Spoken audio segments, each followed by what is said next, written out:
Well, good morning, lovely people, and welcome to St Mary's Vicarage on this Friday, 9th of January. Lovely to be with you this morning, and here we are again at the start of another weekend, and I'm sure, like me, you're just ripped with excitement about another weekend in lockdown. Anyhow, one has to raise one's spirit. So I've decided for Friday, I'm going a bit ethnic today. So I've got my new Himalayan eco handmade waistcoat, my Indian shirt, and my hat.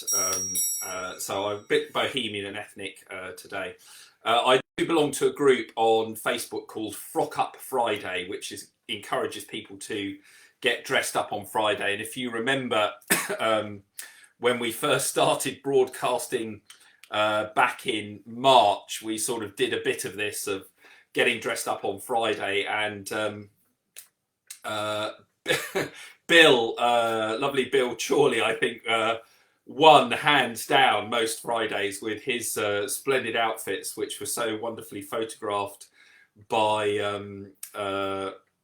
his son Andrew. So anyhow, it's good to just try and do something. Anyhow, I quite look forward to Friday because, I say, the cocktail cabinet will be opened this evening in the vicarage. We'll just scan round.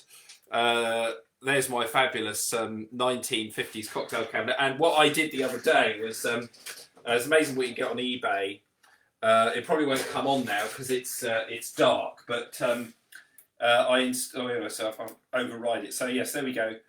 It's I've now got a light in it, which is fabulous. So the cocktail cabinet will be opened this evening. Peter's put, "I'll take my order now." I don't know whether that's you're after a curry, Peter, or you'd like a cocktail, but there we go. So yes, looking forward to that. And we're gonna watch a film this evening. Just a little bit of a film review or preview. Those of you that have got Netflix, there's a really good film coming out with Sir Ralph Fiennes in it called The Dig, and it's based on the true story about the archaeologist who was a gardener, but an amateur archaeologist, and he found the Viking longboat. Looks very good. It's been previewed on Netflix and it's released this evening. So I think Mrs. Vicarage and I will be watching that in front of the fire. No idea what I'm going to cook this evening, but wearing this kind of garb, I think I'm going to go for something a little bit sort of ethnic and exotic is probably what I'll be doing. So yeah, if you've got Netflix and you're looking for a movie tonight, then I think that's released this evening. The Dig with Sir Ralph Fiennes is coming out. So I'll be watching that. And of course, there is also the next episode of It's a Sin, which is looking at the whole issue of the AIDS pandemic back in the 1980s and how that affected people then. And it was a time I lived through, and I was at art college, and it was very real in those days, particularly for some of my friends. So that's on this evening as well, so we might be watching that and watching the film on Saturday. I can't remember. I shall take instructions from Mrs. Vicarage when she returns from school today. So good morning, Paul. Welcome, good to see you. So we're really coming to the end now of our Christmas festivities. Officially, next Tuesday, the 2nd of February, is Candlemas, and that marks the end, really, of the sort of Christmas Epiphany celebrations, the presentation of Christ in the temple. But we will be marking that this Sunday morning with our online worship at 10 o'clock. I'm just finishing the order of service this morning, and I'll get that out to Mike with the hymn sheet to be sent out with the notice sheets today. And we're going to use the sort of Epiphany morning prayer format that's been rejigged a little bit to include Candlemas and what they call the Candlemas procession. Now, obviously, we can't process because we're all at home, but I'm going to modify that a little bit And that was when you had the sort of blessings of the light and the candles. So I would encourage you on Sunday to have some sort of light. If you have got a candle that you can light safely at home, and you can put it in a sort of a jar or a lantern or something, then do have that ready, because we will light the candles as part of our little service on Sunday morning. And then my hope is that Sunday evening, once it gets dark, that everybody will put one of these lights in their window as a symbol of the light coming into the world. And it was interesting that purely randomly, I realised this when I was talking about Holocaust Memorial Day the other day, and I spoke about the importance of this theme of light coming through the darkness. I didn't realise, honestly, I did not realise at the time, that was the theme for this year's Holocaust Memorial Day. Great minds, as they say. I think God was at work there. So, yeah, do have a candle ready that you can light, and then in the evening, hopefully you can put that in your window facing out somewhere so people can see that. And the other thing I'm going to suggest as well is, if you've got a neighbour or friend, if you do have a sort of a spare nightlight or candle, obviously doing it socially distanced somehow, you might like to give that light to a neighbour or a friend to join that. So yes, there we go. So that's this coming Sunday, and that marks the end of our our Christmas sort of celebrations. The beautiful full-size nativity that's been in the church, that was so brilliantly put together by our local WI, by Bobby and her husband and the WI, that will be coming down in the next day or so. So it's your last chance to go and see that nativity if you want. And again, just want to express my huge thanks to our local WI here, and Bobby and her husband Mike, who really put that all together, and it really did make such a difference at Christmas. So yes, so that's this weekend, and then we sort of move into that sort of strange thing called ordinary time. Not for very long, because Lent will begin soon in in February, not next week but the week after, and we will then begin our Lenten evenings, which I hope people can join us for sort of discussion, reflection on different themes and such like. So that would be good. Right, so yes, here we are at the weekend.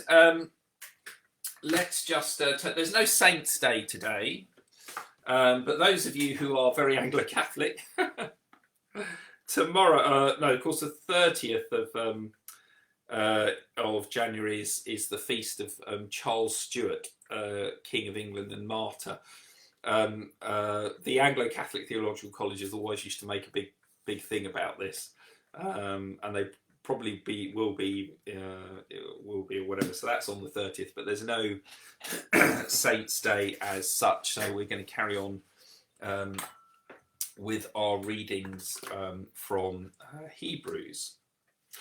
Just say thank you very much. I put out a bit of a thing yesterday. We're trying to form a sort of a committee of works, so to speak, for St Mary's Church to help deal with the maintenance issues that any historic building has. We've had our quinquennial report, which gives us a sort of an outline of the work we need to do over the next 5 years. Thankfully, there's nothing major in the report. We're not being told we need to put a new roof on the church or anything like that, which is good news.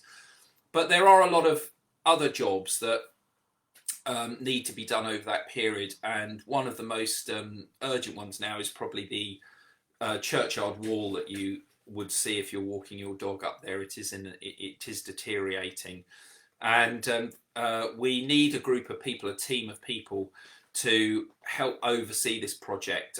People that have got some expertise, maybe in building or business, or because there's grants and things to be applied for and such like. We've got a great small team here, and our finance team, Peter I know is watching this morning, and probably Mike.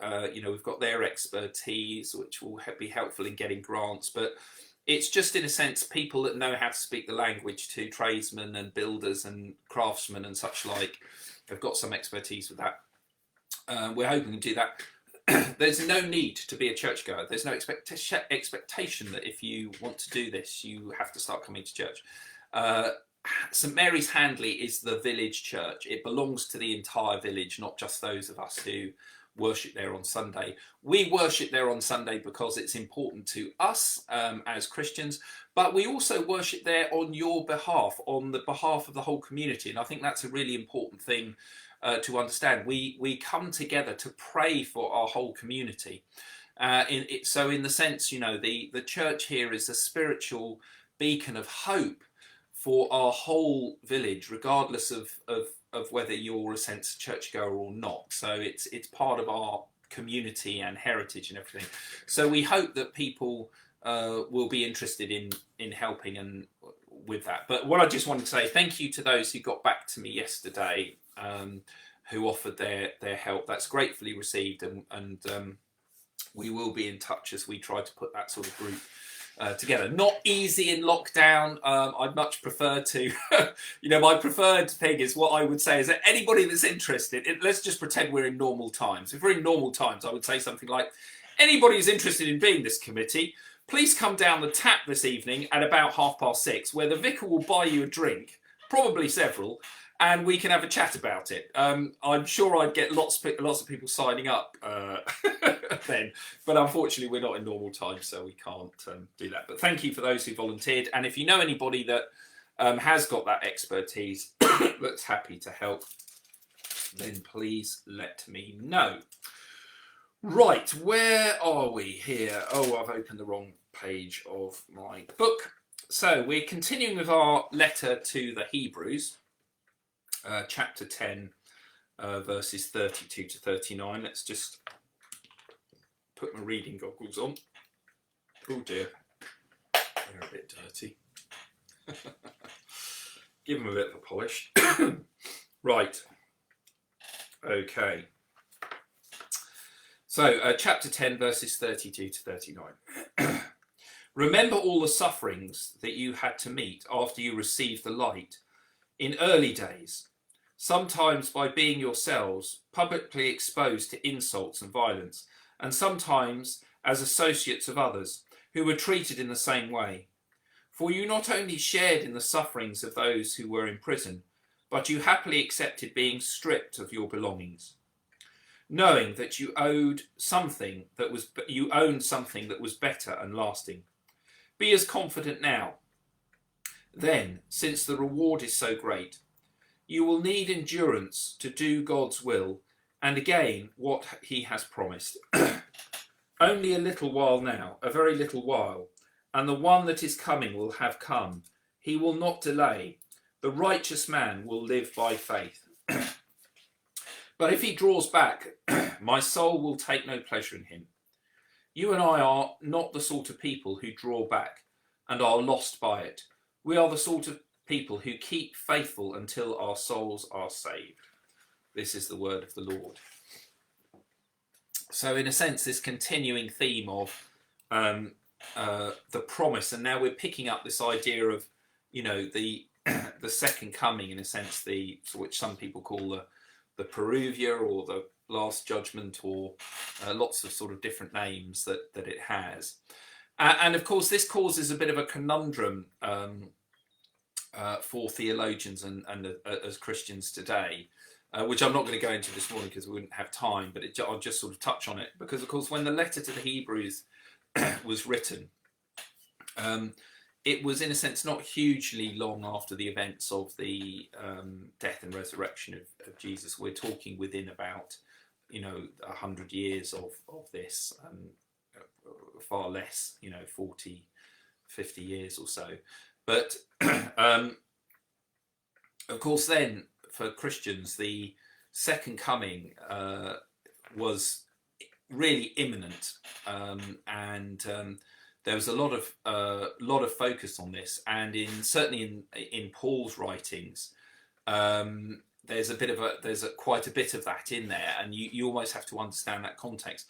Of course, here now, two and a bit thousand years on, we're still waiting. But of course, in the letter to the Hebrews here, it talks about this need to be patient. And of course, we have to understand what we have to try and understand time, not in human understanding, but in God's understanding. And because God is eternal, time has a very different concept to God. And sometimes in the story of our relationship with God and how things go on, there are big gaps. And of course, the one that we sort of get a tiny little mention just before Christmas is when we read from the prophet Micah, which in a sense was the last of the Old Testament prophets before John the Baptist. But that had been a gap of 400 years since the last prophet before John the Baptist turned up on the scene. Now, of course, 400 years, when we start to sort of think about the whole scheme of things and history, doesn't really seem that big. But of course, if you're living through it, it is. So that's an important factor. But also, in a sense, you need to understand this concept of Christians thinking that or believing that the second coming was imminent when you read some of Paul's writings. And particularly in the sense on his advice about marriage, if you're familiar with that, because Paul is asked about marriage. And he basically says, I mean, his line is, well, there's no point getting married. Don't get married and have children because the second coming is imminent. But he sort of says, you know, if you can't control your passions, then yes, get married. But of course, that in a sense is when we now think about marriage today and all of that sort of thing, we have to think about things very differently because of context and history and time, but also in a sense that this understanding of what the parousia might be or mean has changed. It's a very complicated one, probably far complicated for us to deal with on a Friday morning, but that's what's being hinted at here in Hebrews. But it's patience and perseverance, and if this pandemic is teaching us anything, it's patience and perseverance. So wonderful letter to the Hebrews. We've obviously read it in spits and starts, and sadly, of course, what will happen is as we get into ordinary time next week, we'll leave Hebrews behind because of the way the lectionary is. But brothers and sisters, if you want to spend a pleasant hour or something, or to do your own reflections, grab a copy, grab your Bible, and just sit and slowly read the letter to the Hebrews. You might want to read it a bit, have a little bit of a break or whatever, but it's something you could do over the weekend, is to just sort of read the letter of the Hebrews from start to finish. It's not a very huge text. There is so much in there, and what I suggest is maybe read it through once, leave it for a bit, put it down, and then maybe come back to it a few days later and reread it and just see what themes and such like you can pick up from it, because it is a beautiful text. Right, I've got a fabulous poem from Margaret Quinn, which I'm going to share in a minute with you. I'll be seeing Margaret tomorrow. In fact, she's given me some more slides. I've been scanning in some of her old slides for her. I've got to do that bit later on. So that's Margaret. Now, I'm very excited about something. I'm going to talk photography, so apologies for that. Years ago, when I worked when I was at art college and then worked as a commercial photographer, I used to use all sorts of cameras and gear and such like, depending on the jobs. But one of the sorts of cameras I used to use was what used to be called plate cameras, or 5x or large format cameras.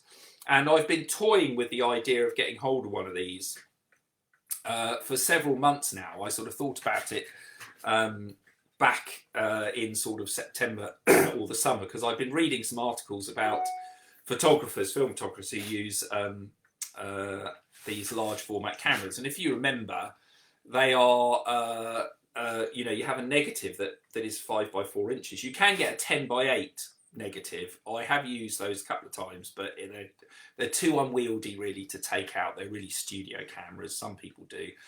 But I've been thinking about this. So I started hunting around quite some time ago, looking at what the options were.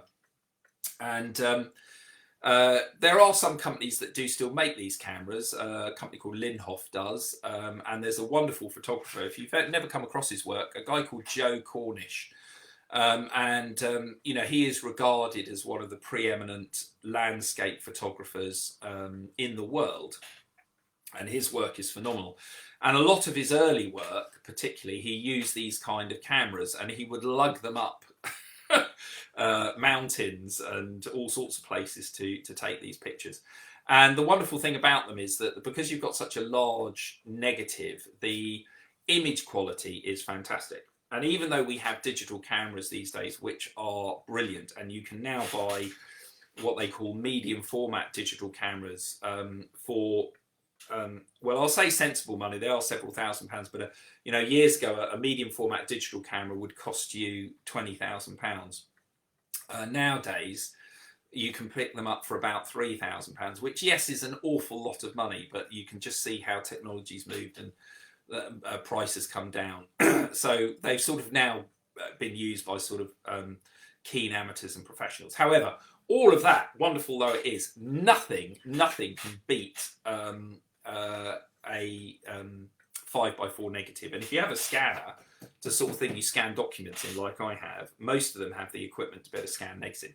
So I will stop talking because I'm very excited because I managed to get hold of one. Here it is. So this turned up yesterday, and it was very interesting. It was being, funnily enough, sold by a guy in Didcot, of all places, which is where I did my curacy. But he's a very interesting guy because he specialises in selling sort of Japanese books and art and everything. But he has a couple of, he doesn't have a couple of things there as well. And he had this. And what's more, he had the whole kit, which is the important thing. That's the sort of camera. I'm not going to open it up now, but it's one of those sort of things. It looks a bit like the signs. You know, when you see the sort of things telling you there's a speed camera. It's one of those things with the big bellows. Anyhow, I managed to get hold of that. And what was good is he was selling the whole kit, which is unusual because normally you have to buy the camera, and then you have to find a lens, and then it gets really, really expensive. But he was just getting rid of the whole kit. So I did a little bit of negotiation with him and have been saving my pennies for this and managed to get hold of it. So I'm quite excited. I have no film for it, though. I have a camera with no film. I've ordered it. I've ordered the film. It might turn up today. I'm hoping it will, which means tomorrow I will get out and do a test with it in black and white, and really look forward to that. So there we go. It's that's my excitement in a sense, and I know lots of creative people are doing all sorts of interesting things during lockdown and such like. So it's good. I think we've all learnt lots of new skills over this pandemic, or we've revived old ones, is what I found, having done all of this and trained in it and worked professionally. I hadn't developed a roll of film, hand-developed a roll of film for over 30 years until last April, when I started doing it again. And then I did colour, and then I did colour slide, and I suddenly remembered, oh yes, I used to be able to do all of this stuff, and it's not as difficult as it seems. So that's good. Anyhow, I just thought I'd share that excitement with you, and you'll see some of the pictures in due course when I get hold of some film. She can't take pictures without film. Anyhow, I want to move on to Margaret's poem now to sort of finish with. She's produced 3 of these little books. This is still from the first one. And Margaret was a teacher in part of her career, and she also worked with children. In fact, we were talking about it when I saw her last Saturday. The light's getting really good now. I'm just looking, I don't know if you can see the brightness coming in through my office window. I'm looking at the clouds and I'm thinking, I need film. Never mind. Margaret, so she was a teacher, but she also used to work with children with special needs. And we were having a bit of a conversation about this because in my experience as a youth worker, both as a volunteer youth worker and as a full-time youth worker, I've worked with many children that have had special needs or learning difficulties and such like. And It's been a great privilege. I've always found when I work with youngsters, all youngsters are different, and they all have their own particular needs or things like that. So, in one sense, I've in my own work, I've tried not to sort of differentiate those, because part of the joy of being a youth worker, working with young people, and as we do with the Scouts, is the fact that you get to know your young people and you get to know their particular things. And though they might not be officially sort of, I don't know what the word would be, might not be officially diagnosed with an issue or something. For example, I'm dyslexic, as many of you know, and when I was younger, it was a real problem and real difficulty for me. I was diagnosed as dyslexic.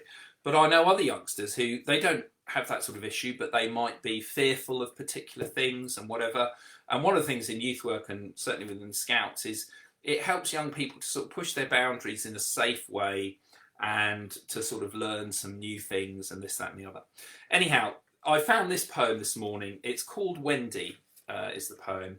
And it's entitled Wendy, Autism Awareness. And in a sense, it's a poem that Margaret wrote about her involvement and relationship with a pupil that she had who was autistic, who came into class, and how that develops. And I think it beautifully captures, in a sense, the process of how you have to allow a relationship to develop and trust to develop, particularly so with young people who and adults who are autistic, in a sense that's so important.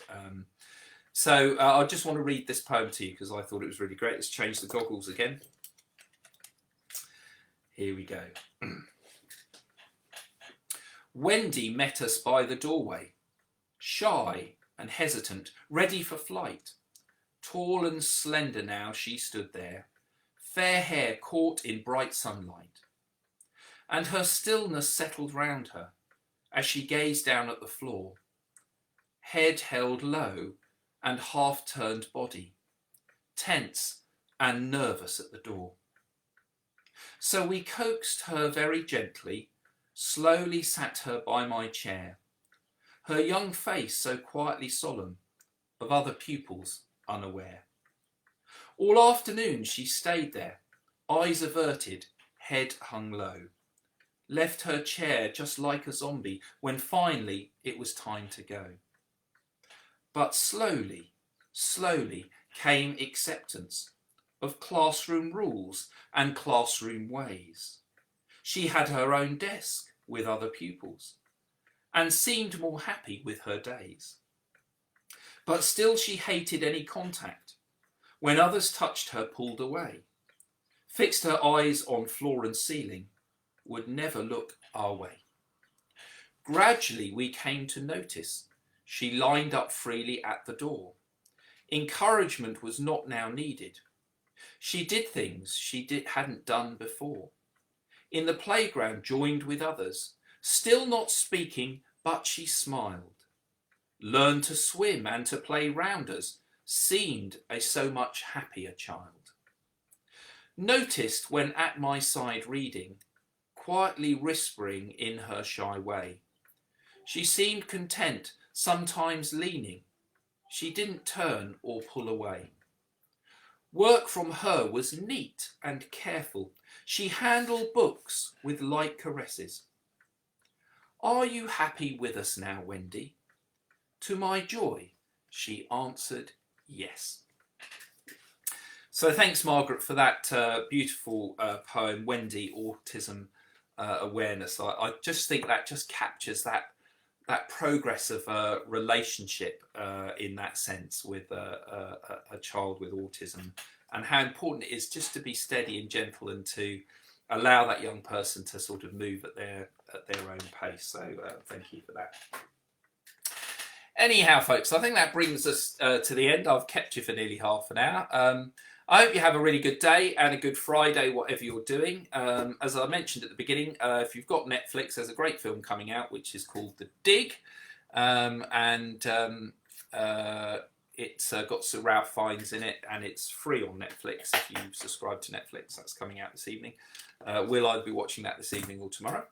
And I hope you have a really good day. And I hope you can join us on Sunday for our candle mass service. Do have a little candle or a lantern or something that you can light as part of that. And that would be good. Anyhow, looks like the sun is coming out. We're getting some light, which is wonderful. So it might be good for a walk this afternoon. So let's just close with the grace. The grace of our Lord Jesus Christ and the love of God and the fellowship of the Holy Spirit be with us all evermore. Amen. Do take care, folks. Have a good day. God bless.